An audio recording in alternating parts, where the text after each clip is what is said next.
What's up, all my cool cats and kittens, coming to you live from the 718. That's my classroom. Question number 6, this is part B of the Unit 3 test review. Question number 6 says, write all the descriptions that match the movement of point D's to point G's. So we're going to start with point D over here.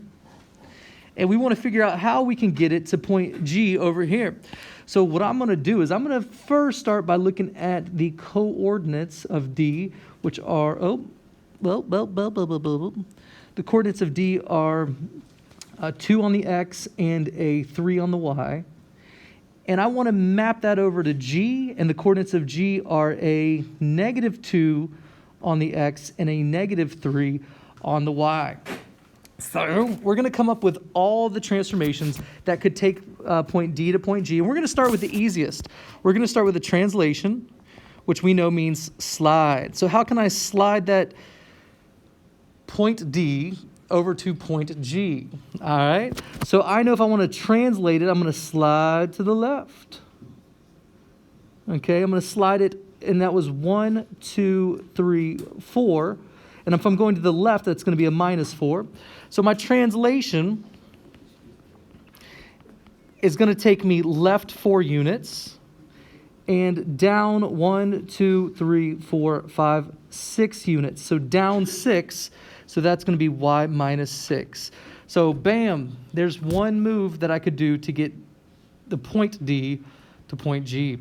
Let's see if there's anything else I can do. Maybe I can reflect it over something. I guess I could do multiple reflections. I could like reflect it over the y-axis and then reflect it over the x-axis. So that would be 2 reflections would get me there. I don't know if that's exactly what this question's asking for, but I could reflect. I could do a reflection over the y-axis followed by a reflection over the x-axis. So that would totally do the trick. I was considering a reflection over y equals x. I thought about that, and I was going to try that. Y equals -x. But if I did that, then it would be in a slightly different spot. Let me show you where that would end up. 1, 2, counting's hard. 1 diagonal, 2 diagonal, and a half. Half, 1, 2. So it would be in a slightly different spot if I did that reflection over y equals -x. So that's a no-go. My only reflection is y-axis, x-axis. Cool, last up, maybe I can do a rotation. So how many degrees could I rotate D's to get to G's? And hopefully you notice that it's going to be 1, 2 quadrants over. Remember, every quadrant is 90 degrees, so the rotation would be a rotation of 180 degrees. So that little r stands for rotation, 180 degrees. There it is. Cool beans. So there's 3 ways I could get from D to G. All right. Up next, what are the coordinates of x prime if x, which is 3, 5, is rotated about the origin 90 degrees, 180 degrees, and 270 degrees? So what I would do is I would plot this on my paper, 3, 5. And then I would turn my paper 90 degrees. So hopefully you've plotted it and you're turning your paper 90 degrees, and it might look, it will look something like this. When you turn it 90 degrees,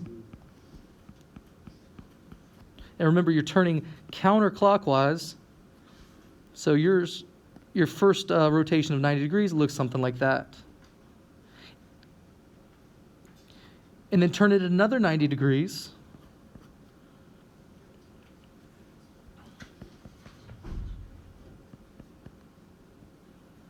And now your x is in the next quadrant.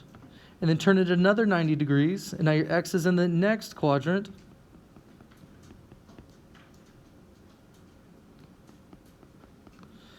All right, guys, so let's count up our coordinates for each rotation. So our original had coordinates of 3, 5, but after we turn our paper 90 degrees, I would see that it has coordinates of -5, 3. -5, 3. That's a 3. All right, and then after another 90 degrees, I turn my paper one more quarter turn, and then I count the quadrant or the coordinates, and I have a -3 for my x and a -5 for my y.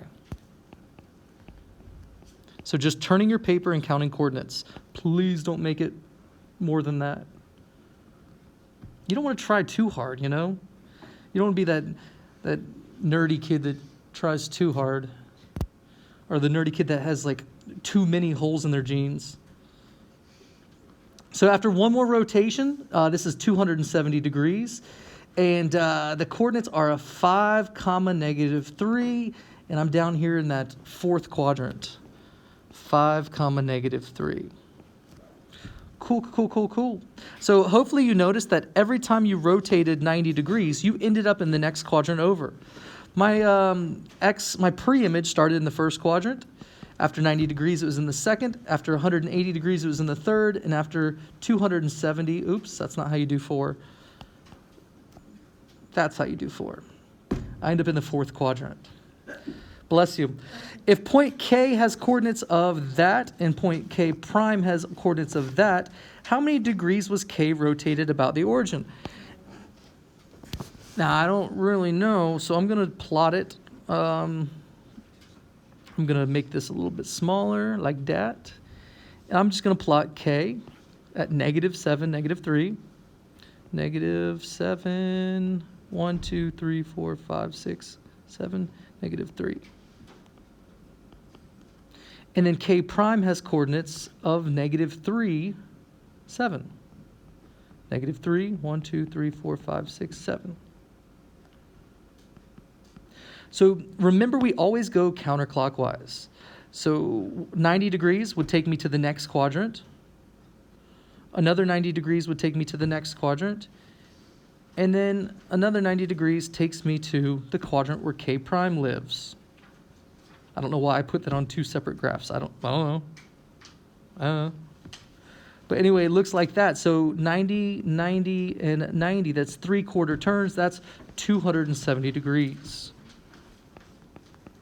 Remember, we go counterclockwise. So if you've ever seen a clock before, the hands go that way.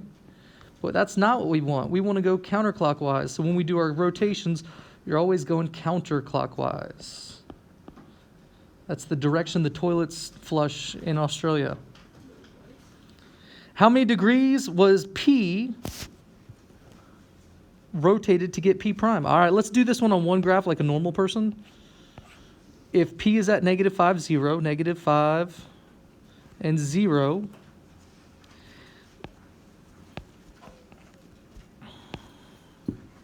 and we want to rotate it till we get 0, 5, 0, 1, 2, 3, 4, 5. How many degrees do I rotate it? Well, let's see. Remember, every quarter turn is 90 degrees, 90 degrees, 90 degrees, 90 degrees. So again, 3 quarter turns, that's 270 degrees, y'all. All right. I hope I'm getting these problems right. It'd be very embarrassing if I didn't. All right, here we go. Benny's walking to Timmy's house. That's cute. The boys walk together, and Benny's path is represented by that. So Ben goes to Timmy's house, and then they walk to school together. That's cool. The rest of the walk is represented by that rule. So they walk this first, and then they walk this. On Friday during third period, Tim texted Ben that he was going home early.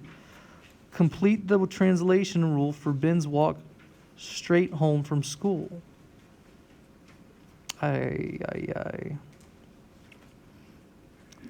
So how does this work? Ben walks to Tim's house.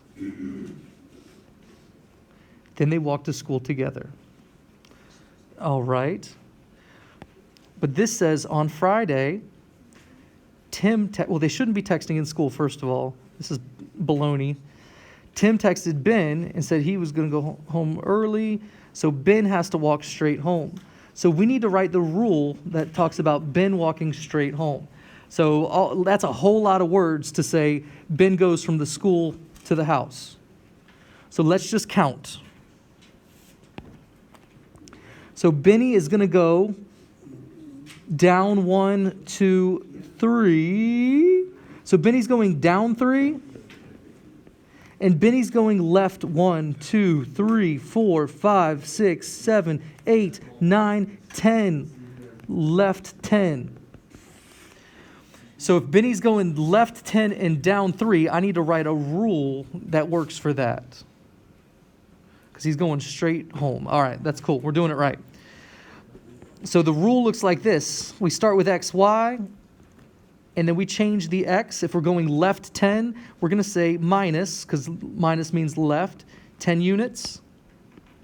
And then with the y, that's our up and down. And since he's going down 3, we're going to say minus 3, because we're awesome. And because that's how you do it. And if you don't do it like that, then you're not awesome. That's it. Cool, cool. So there's been blah, blah, blah. All right, up next, the last one here. Describe the composition, glide reflection, that takes triangle ABC to A prime, B prime, blah, blah, blah. Now, I gave you the hint that you should start with your, the reflection first. I say that so you get it pointed the right direction, okay? So because I want this thing to flip over, I want the A prime to be on the bottom. Right now it's on the top. I know that I'm going to have to flip it over this x-axis. So flip that thing over the x-axis. So A was 2 units below, now it's 2 units above. C was 1, 2, 3, 4 units below, now C is 1, 2, 3, 4 units above. B looks like 5 units below, so now B is 1, 2, 3, 4, 5 units above. Now that it's facing the right direction, it's easy to slide into place. You see how it's got the right orientation? All you got to do is slide it to the right spot, baby, oh yeah. So all the points have to move the same way. That's cool.